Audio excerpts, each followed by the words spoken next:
Assalamualaikum warahmatullahi wabarakatuh. Perkenalkan, nama saya Olvi Masitoh, NIM 19045034 dari Prodi Pendidikan Geografi, jurusan Geografi, Fakultas Ilmu Sosial Universitas Negeri Padang. Di sini saya akan menjelaskan tentang iklim suatu negara sebagai faktor politik dengan mata kuliah Geografi Politik. Dosen pengampunya adalah Ibu Dr. Anda Rahmaneli, SPD MPD. Baik, materi yang pertama yaitu iklim dapat mendorong dan membatasi. Kehidupan manusia itu bertalian dengan iklim dengan berbagai cara. Yang pertama, iklim menentukan jenis-jenis pangan yang diusahakan melalui pertanian setempat. Yang kedua, iklim juga dapat mempengaruhi gaya hidup manusia. Yang ketiga, kekuasaan politik ternyata juga bertalian dengan iklim wilayah yang fungsinya positif. Jadi, bukanlah suatu kebetulan bahwa kebanyakan bangsa-bangsa yang progresif bertempat tinggal di wilayah-wilayah iklim sedang. Ada 3 jenis iklim, yaitu iklim dingin, iklim panas, dan kering, yang efeknya serba membatasi bagi tempat tinggal manusia, serta perkembangan kekuasaan politiknya. Memasuki iklim yang pertama yaitu iklim dingin, tundra, dan taiga. Zona iklim yang terlampau dingin terdapat di wilayah sekitar kutub dan di pegunungan. Daerah ini pada umumnya tanahnya dingin, beku karena tertutup oleh salju dan es. Hanyalah di bagian tepi-tepinya saja yang memberikan kemungkinan munculnya musim semi yang pendek bagi tumbuhan jenis rumput, lumut, dan lumut tipis. Wilayah padang rumput yang disebut tundra tak dapat menampung penduduk banyak dan hanya dimanfaatkan untuk berternak rusa kutub.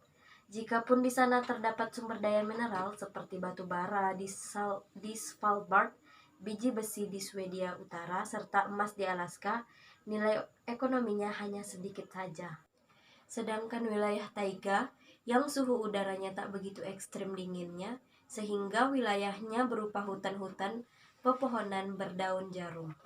Musim dinginnya amat panjang, sedangkan musim bagi kemungkinan tumbuhnya tanaman bahan pangan terlalu pendek, sehingga penduduk juga jarang sekali. Hasil kayu dan bahan tambang merupakan satu-satunya sumber ekonomi. Memasuki iklim yang kedua yaitu iklim panas. Iklim panas merupakan unsur kedua yang membatasi perkembangan politik. Terdapat di sepanjang garis ekuator dan kawasan yang berbatasan ke arah kutub. Jika wilayah beriklim panas jenis tropika ini dibagi dua, maka dasarnya bukanlah tinggi atau rendahnya, melainkan ada atau tidak adanya musim kering. Dataran-dataran rendah tropika di dunia yang tak memiliki musim kering merupakan bagian yang pertama. Ciri-cirinya yaitu udaranya selalu panas tetapi lembab. Hujan yang turun hanya untuk mencuci tanah, sehingga tak subur bagi pertanian. Udaranya yang terik dan lembab melemahkan tubuh manusia, sehingga tidak mudah untuk bekerja. Dan hanya di daerah-daerah pantai dan lereng yang memiliki suhu yang lebih sejuk. Bagian kedua dari wilayah tropika adalah iklim yang bermusim kering, memberikan kemungkinan kepada manusia untuk berusaha. Vegetasi di wilayah tropika yang bermusim kemarau ini tak selebat yang terdapat di wilayah yang terlalu terik dan lembab seperti diterangkan di atas. Tanah pun di sini tak banyak menderita pencucian, sehingga usaha pertaniannya mudah berhasil. Wilayah-wilayah bumi yang beriklimnya terlalu terik, menurut pengalaman sejarah, menghambat munculnya perkembangan politik yang modern. Memasuki iklim yang ketiga yaitu kekeringan, terdapat pertambangan dan stepa. Unsur ketiga dari iklim yang fungsinya dapat menghambat perkembangan politik adalah kekeringan. Di bumi kita, banyak terdapat wilayah-wilayah yang karena adanya irigasi dapat mendukung penumpukan penduduk yang padat. Sebagai contoh, negara-negara Kun yang berada di lembah Sungai Nil, Efrat, Tigris, serta Indus yang lokasinya terapit gurun-gurun kering, tetapi tetap mampu mendukung berdirinya peradaban berkat baiknya irigasi dan air sungai-sungainya. Wilayah-wilayah gurun yang ada bahan tambangnya dengan hasil yang banyak dapat melahirkan kekuasaan politik pula. Misalnya apa yang terjadi dalam sejarah negara Chili dengan pertambangan nitratnya. Stepa merupakan bagian kedua dari wilayah beriklim kering. Dalam sejarahnya, kondisi iklim ini melahirkan penduduk nomadok yang serba positif mentalitasnya serta jasmaninya, dan mampu menggerakkan munculnya kekuasaan penting setempat dan wilayah sekitarnya yang jauh. Berdasarkan pengalaman sejarah, wilayah-wilayah yang iklimnya lebih menguntungkan telah jatuh ke tangan para bangsa nomad yang giat menyerbu ke situ dan mampu memegang kekuasaan di wilayah-wilayah yang mereka taklukkan. Selanjutnya, iklim yang cocok. Suatu tipe iklim baru dapat dipandang cocok bagi kemajuan umat manusia apabila manusianya telah mampu hidup layak dan kerasaan dalam kondisi iklim yang bersangkutan.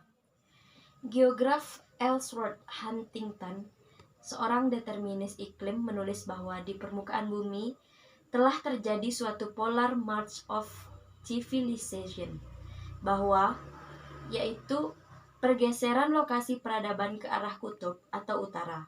Mula-mula peradaban muncul dari wilayah beriklim yang mampu melindungi manusia.